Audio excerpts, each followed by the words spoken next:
قصيدة الحنين.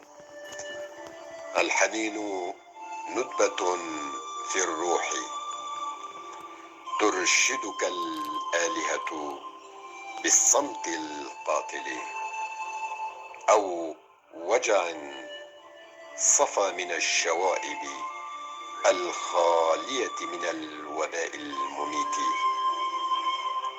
الحنين زائر في كل مساء لترميم ذاكرة الصور الناقصة، لرؤية الخيال ما بين الماضي والحاضر.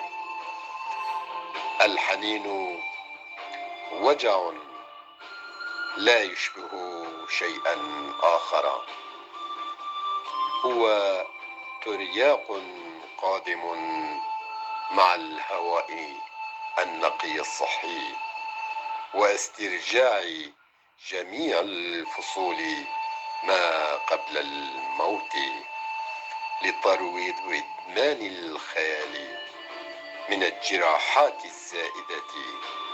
الحنين وجع، الحنين وجع مؤقت لذاكرتنا، لترتيب الخيال من زمن إلى زمن، لإشباع الصور الغائبة في الحاضر.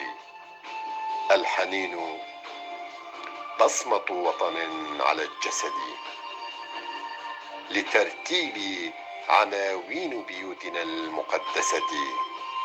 الحنين بصمة وطن على الجسد، لترتيب عناوين بيوتنا المقدسة، نسمة من هواء الأمل القادم من أعالي جبالنا البعيدة.